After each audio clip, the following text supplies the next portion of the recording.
Hey, it's Ethan here at eTrailer. Today we're going to be taking a look at and showing you how to install these Glacier cable snow tire chains on our 2021 Chrysler Pacifica. These are going to be on tire size 235/65R17. Make sure you check the fit guide on etrailer.com so that you get the right chains for your car. Also, we have it on the front axle of our Pacifica as per the owner's manual. Always double check and make sure you're putting it on the right tires as well. These chains are going to be typically a just-in-case set of chains for maybe if you're traveling through somewhere that requires you to have them. They're going to be useful in really light ice. They are a ladder pattern style chain, which means that they drape straight across, which typically helps with starting and stopping. But because they do have these rollers in place instead of your traditional links, that's going to lower the profile and you're not going to feel them as much when you're driving. Also, the chains themselves are made of a low carbon steel material, which isn't going to hold up quite as well through long seasons to rust and corrosion like a manganese nickel alloy or any sort of alloy chain. But for the purposes of these chains, I think that that's a fine material.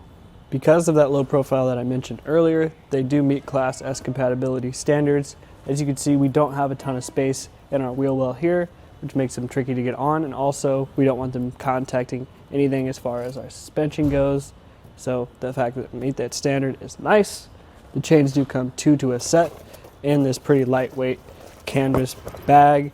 I don't know, rollers are pretty typically tough to get rolled back up and into those bags. So if you do get these chains, I recommend picking up something like a plastic tote. Anything else in general that it's easier to roll those up and secure them in. But as far as the installation of these chains go, it can be a little tricky considering the clearance issues that I just mentioned. You can check out how we did it right now. First thing we like to do is to lay the chains out flat. We just want to make sure that nothing is caught or twisted or tangled. We want to make sure that we have this lever on the side facing us, because we'll have to tilt that down once we get to that connection, and we want to make sure that the chains are facing the right way.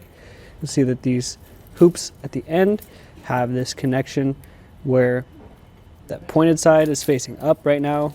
We want the flat side making contact with the tread of our tire, so as we drape them over, they'll be in the right way. So, grabbing the chains by the middle, we'll start by draping them over the tire. The chains do have a little bit of memory from being stored in the bag, and we do have some limited wheel well clearance, so I'm just going to go slow and make sure that I'm not rubbing them up against the paint. Once we have them where we like them to be, we can make our first connection on the back side.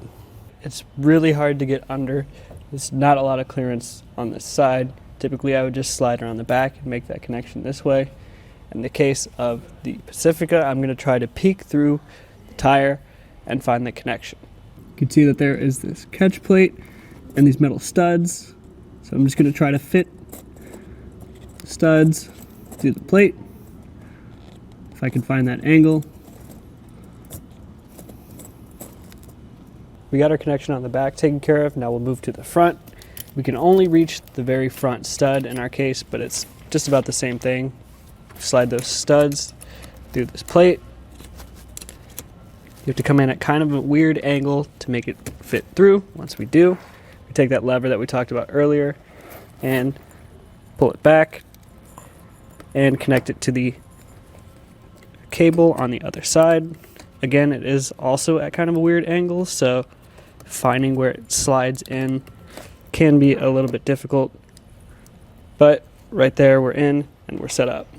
With these types of chains, there's no self-tensioning built in, so we recommend picking up one of these rubber tensioners and just installing it similar to how you would put a tire on or take it off at star pattern, making sure that the hooks are facing away from the tread. Just another layer of security, because as you're driving, the chains will tend to shift around when you're bumping along the road. So having a self-tensioner like this is a great way to keep them secure and in place while you're moving. Once you have your tensioner set up, the chain is installed. Make sure you get the chain installed on your driver's side tire as well. We always recommend rolling forward or backwards a few times just to make sure that everything is in place. Also, we want to make sure that you guys practice getting these on in your garage beforehand if you have the chance to. We found that in installing the chains, it's easier actually. It would probably be to drive onto the chains, but if you're in your garage like we are here, we don't want to damage that. So we drape them over. In the case of actually installing them when you need them, probably going to be easier to drive over them. If you're looking for chains for that just in case or just for emergency scenario, these are definitely a solid option.